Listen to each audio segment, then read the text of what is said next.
Hello and welcome to Levant TV Headlines. Syria's Defense Minister, General al-Freij, has begun a visit to key ally Iran to discuss cooperation between the two countries' armies.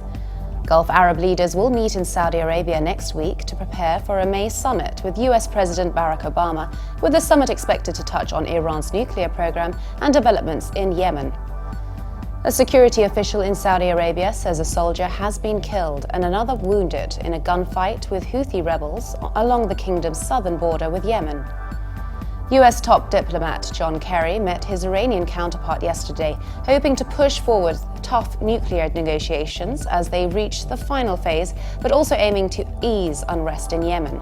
And the death toll from Nepal's devastating earthquake could reach 10,000, Prime Minister Sushil Koirala said, as residents frustrated by the government's slow response use their bare hands to dig for signs of their loved ones. Now let's take a look at the top headlines in today's newspapers in the Middle East. Starting from Lebanon, the Daily Star leads, reporting that law enforcement officers fanned out across Beirut's southern suburbs, stopping motorists to check identity cards and vehicle registrations on the first day of a security crackdown in the longtime Hezbollah stronghold.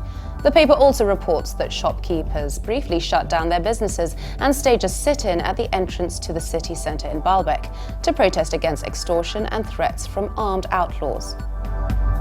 The Egypt Independent leads, reporting that Islamic State militants have slit the throats of 5 journalists working for a Libyan TV station in the eastern part of the country. The paper also reports that President Abdel Fattah al-Sisi will head to the Cypriot capital, Nicosia, on an official one-day visit to hold talks with his Cypriot counterpart, Nikos Anastasiades. From the UAE, the Khalij Times leads, reporting that first troops from Saudi Arabia's National Guard have been deployed on the border with Yemen.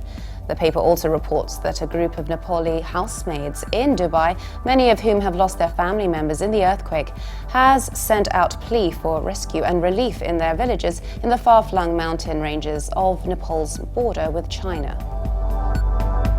Now let's take a look at the top Middle East headlines from the UK papers. The Guardian leads its Middle East news, reporting that Republicans in the House of Representatives have proposed directly underwriting the Kurdish Peshmerga and Sunni irregular forces rather than aiding US partners in the war against the Islamic State through the Iraqi government, nominally controlling them. At least $178 million and possibly as much as $429 million would go directly to Kurdish and tribal security forces or other local security forces with a national security mission, according to the text of next year's $500 billion defense authorization bill. The Telegraph leads, reporting that Israel began repatriating its nationals from quake-hit Nepal on Monday, including 2 groups of babies born to surrogate mothers in Kathmandu, whose fathers are homosexual Israelis. 3 of the newborns arrived on a military plane in the morning, and 5 others landed at noon on an aircraft commissioned by Israel's Emergency Medical Service, which had brought medics to Nepal. The Independent reports that a top Iranian military commander has accused the United States of carrying out the 9/11 terror attacks in order to justify an invasion of the Middle East with the goal of ruling it. Brigadier General Ahmad Reza Pordestan, the commander of Iran's ground forces, made the comments in an interview with Iran's state-owned Al-Alam news channel. Now let's take a look at the top Middle East headlines in the international papers. Germany's Deutsche Welle leads its Middle East news, reporting that a UN inquiry has found that dozens of Palestinians were killed while seeking refuge at UN facilities during last year's Gaza conflict. UN Secretary General Ban Ki-moon said that at least 44 Palestinians were killed as a result of Israeli actions and at least 227 injured at United Nations premises being used as emergency shelters. And China's Global Times reports that up to 18 civilians were killed and 47 others wounded when warplanes of the Saudi-led coalition forces mistakenly hit a populated neighborhood in Yemen's southern port city of Aden yesterday. An army commander fighting alongside with tribal militia loyal to Yemen's president Abdurabu Mansour Hadi in Aden said that apparently the Saudi-led airstrikes were aiming to target armoured trucks of the Houthi gunmen stationed in Crater district.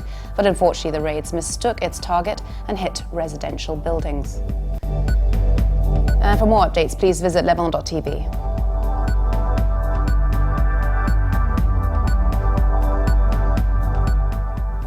Thanks for watching. Be sure to join us again tomorrow. Bye for now.